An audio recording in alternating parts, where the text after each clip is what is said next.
సహోదరి సహోదరులు, మళ్ళా చెప్తున్నా, యేసయ్య దగ్గరకు నువ్వు శరీర లాభం కోసం, శరీర స్వస్థత కోసమే వచ్చినట్లయితే అనేక సందర్భాల్లో సిసలైన అద్భుతమైన ఆత్మరక్షణ నువ్వు పొందకుండానే వెళ్ళే ఛాన్స్ ఉంది.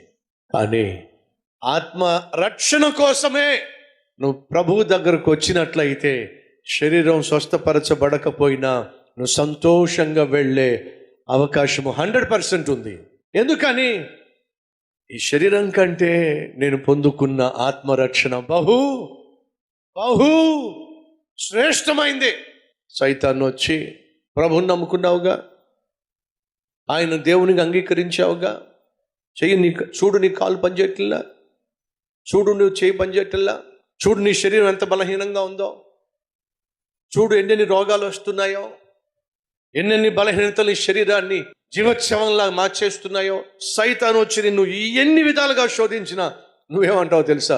పిచ్చి సాతానా, మట్టిలో నుంచి వచ్చింది వెనకటికి మట్టిలోకి వెళ్ళిపోతుంది, కానీ నా ఆత్మ జీవము కలిగిన దేవుని ఇంటికి వెళుతుంది.